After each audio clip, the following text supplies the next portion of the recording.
السلام علیکم ورحمۃ اللہ وبرکاتہ۔ بسم اللہ الرحمن الرحیم۔ نوجوان ساتھیو، اکثر ایک شکایت ہوتی ہے، خاص کر مسلمانوں میں اور مسلم نوجوانوں میں ایک مایوسی چھائی ہے۔ دیکھیے نوجوان ساتھیو اور میرے مسلمان بھائیوں، حالات سے مایوس ہونے کی ضرورت نہیں ہے۔ مسلمان کبھی حالات سے ڈرتا نہیں، کبھی حالات سے خوف نہیں کھاتا۔ ہماری یہ تاریخ رہی ہے، کبھی ہم حالات سے مایوس نہیں ہوتے۔ اسلام کے خلاف جتنی بھی سازشیں کی جا رہی ہیں، انشاءاللہ اس سازشیں انہی کے خلاف الٹ کے پڑے گی، مگر شرطیں ہیں کہ ہمارے ذمے جو ہمیں اللہ نے اور اس کے رسول نے جو ذمہ داری سونپی ہے، جو امانت ہمارے حوالے کی ہے، اس امانت کا حق صحیح سے ادا کرنے کی ضرورت ہے۔ اسلام کا جہاں تک معاملہ ہے، کسی شاعر نے کیا خوب کہا ہے، اسلام کی فطرت میں قدرت نے لچک دی ہے، اتنا ہی ابھرے گا جتنا کہ دباؤ گے۔ اللہ تعالیٰ خود ارشاد فرماتے ہیں، انا نحن نزلنا الذکر وانا لہ لحافظون۔ ہم ہی نے اس قرآن کو اتارا ہے اور ہم ہی اس کی حفاظت کرنے والے ہیں۔ تو ظاہر سی بات ہے، اسلام کی طاقت کا مقابلہ دنیا کی کوئی طاقت نہیں کر سکتی۔ اور مسلمانوں پر جتنے حملے کیے جا رہے ہیں، وہ لوگ نہیں سمجھتے کہ مسلمانوں کے اور اسلام کی کیا طاقت ہے۔ جہاں میں اہل ایمان مثل خورشید جیتے ہیں، ادھر ڈوبے ادھر نکلے، ادھر ڈوبے ادھر نکلے۔ تو ہمیں اپنی ذمہ داریوں کا احساس ہونا چاہیے۔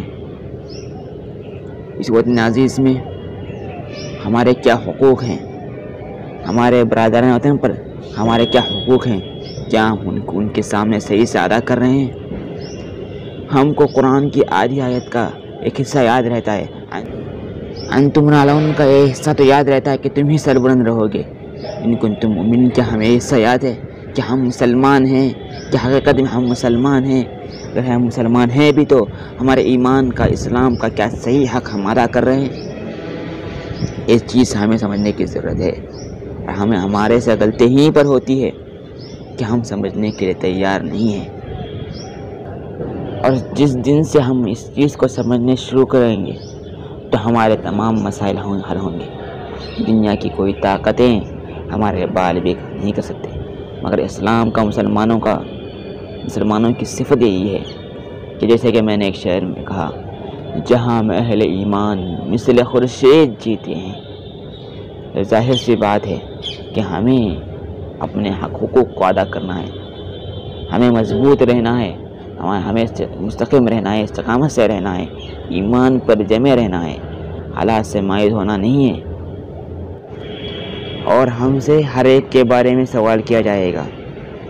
اگر ہم ہندوستان میں رہتے ہیں تو یہاں کے رہنے والوں کے بارے میں ہمیں سوال کیا جائے گا، خود اپنے بارے میں، خود اپنے گھر والوں کے بارے میں، اور اپنے رشتہ داروں کے بارے میں، اپنے محلے کے بارے میں، اپنے شہر کے بارے میں سوال کیا جائے گا کہ تم ان شہروں میں رہتے تھے، ان گاؤں میں رہتے تھے، ان محلے میں رہتے تھے، پر ان کا حق نہیں ادا کیا۔ کلکم راعٍ وکلکم مسئول عن رعیتہ۔ آپ میں سے ہر ایک شخص چرواہا ہے، اور اپنی چراگاہ کے بارے میں آپ سب سے پوچھا جائے گا۔ حقوق ہر اعتبار سے ہوتے ہیں، جانی حقوق، مالی حقوق، انسانی حقوق، ہر اعتبار سے حقوق ہوتے ہیں۔ تو آپ سے سوال کیا جائے گا، ہمارے پاس دین کی امانت ہے تو ہم نے ان تک کیوں نہیں پہنچایا، تو اس کے بارے میں سوال کیا جائے گا۔ اب جس دن ہم اپنے حقوق کو صحیح سے ادا کریں گے، جیسے کہ میں نے کہا، ہمارے تمام مسائل حل ہوں گے، کوئی شکوہ شکایت نہیں ہوں گے۔ ہماری شرط ہے کہ ہم پکے مسلمان بنیں۔ مجھے دیجیے، السلام علیکم۔